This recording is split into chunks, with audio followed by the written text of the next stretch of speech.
Chapter 32, Batgirl, Issue 2. There's been this misconception for decades that our savior was some kind of anarchist hippie character, but that is a notion that needs to burn out. Christ told the Jews of Jerusalem to pay their taxes and that servants should respect their masters. In the parable of the talents, the Lord gives his disdain for laziness and weak will and celebrates trading skills. This is the example we must all look to when we address the growing crisis of illegal immigrants entering our country. I am compassionate to the needs of people all around the world, including to America's South, and that's why we have a legal process for this. Illegal immigration is not a victimless crime. It remains a drain on our country's resources when there are already enough people in need.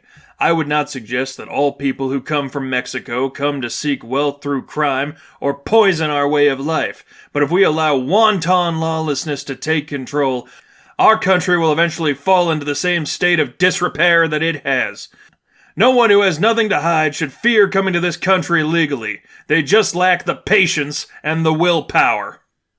Stephanie turned down the audio on her phone and slipped off her headphones. Tim drove the green sedan from Gotham U toward Wayne Manor. The two were scheduled for a night on patrol while Bruce's hands were still full with the Zaz case. Tim didn't ask what she was listening to. Her headphones were in often enough during the drive that he didn't like to interrupt. Tim? Is today a Mexican holiday? Tim didn't take his eyes off the road, but she could still see his perplexed frown. Not that I know of, but I have no clue. Why? Just wondering. Stephanie looked back toward her phone and pressed her thumb against it a few times to pretend as if she was doing something. I just thought I heard the Diversity Club were having an event or something. I don't know. Can't be too careful. Calendar Man's out right now, isn't he? Tim's eyes tightened as if he searched his memory. Is he?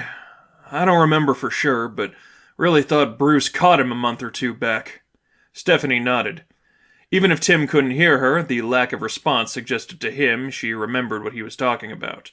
The car buzzed on for a few more miles. Neither said much to the other. Eventually, Stephanie spoke. You know Cassie's been getting herself pulled off our missions together, right? Tim sighed. I've noticed. She only sends me a couple of words at night, and nothing during the day. Same with you? Yeah. Tim tapped the steering wheel with several fingers as he signaled to turn left at a traffic light. Well, you brought it up. Do you know why she's giving us the quieter-than-normal treatment? Stephanie leaned back and closed her eyes. She thinks I'm a slut.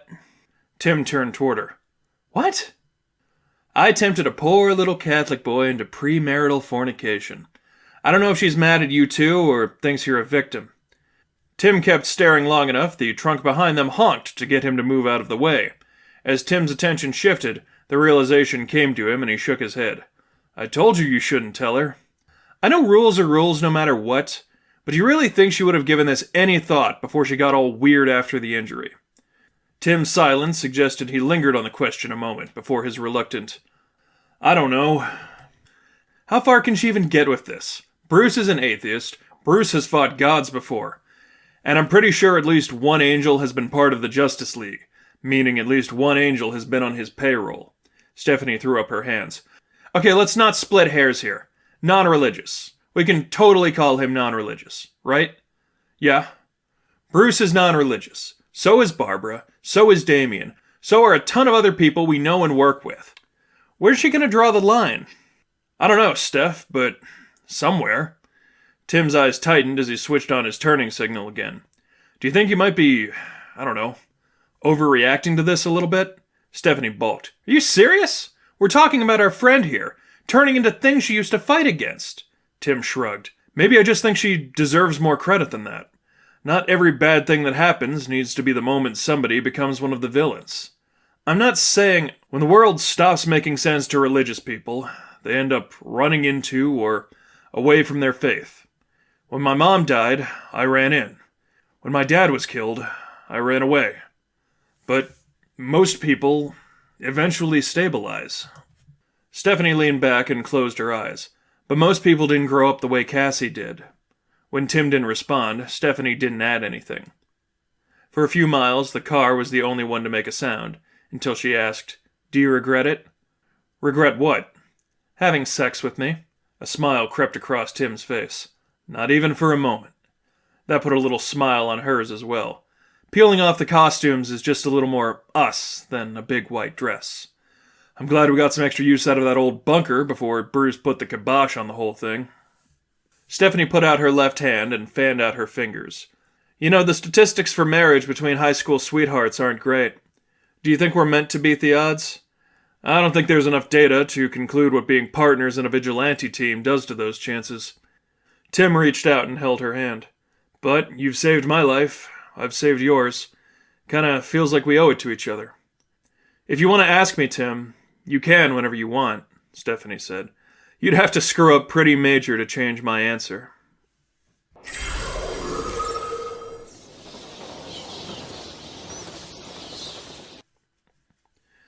Bruce was just departing the cave when they arrived. Another homicide up in the hills. The police don't know if it was Zaz yet. I'm going to investigate. Stephanie pulled on her insulated suit. Is Cass doing okay? Bruce sighed and shook his head. She took a fight with Harley Quinn and Poison Ivy too far. I'm almost ready to pull her off duty for a while. But it's everything we've got to maintain equilibrium right now. Tim buckled his cape. Have you thought about calling Dick in? He's gone dark recently, Bruce said. I'm giving it a few more days before I decide it's something serious. He can handle himself, but that also means he isn't always available to take our calls.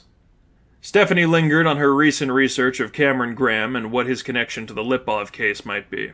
She wanted to voice her fear, but still knew the idea would sound absurd. Graham was probably just some jerk with a microphone on the radio. To suggest otherwise was just conspiracy. Still, she couldn't stop herself. Hey, have you ever looked into that guy on the radio Cassie keeps listening to? Bruce pulled his cowl on and took the keys to the Batmobile off his bench. I've overheard a few things, but most of it just sounds like angry nonsense. It was still too far to suggest a Graham and Lipov connection, but maybe Bruce would see something in the conversation from earlier. I've listened to him at the same time as Cassie before. I know it might sound weird, but I think he's impacting her angry streak. Tim sighed, but Bruce nodded. I've considered the possibility. Stephanie perked up. It was rare he seemed to approve of one of her suggestions. But that's a situation we need to handle delicately. If I just tell her to stop listening, she might be in a place to argue with me. For the moment, I'm not letting her out with Damien again, and I'm going to give her a firm reminder what we're doing here. Small steps will hopefully bring the best results. As Bruce pulled open the door to the Batmobile, the garbled static of a police line overtook the computer. Sounds like another kidnapping, just outside the St. Juan Catholic Church. Stephanie froze for a moment before she looked to the computer. St. Juan's? That's Spanish Service Church on Blake, Bruce said. Maybe those classmates of yours in the white van again. Damn it! We'll head them off. Tim grabbed his keys. Come on, Steph. For a moment, she remained in place. Thereafter, she felt a second shred of validity in her proposition. It still wasn't time to reveal the theory yet, but she was getting closer.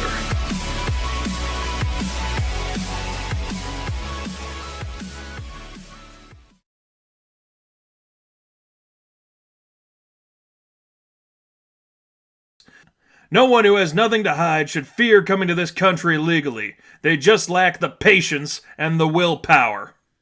I'm not taking a video of this right now, but every time I read this jack-off's dialogue, I start flailing my hands about.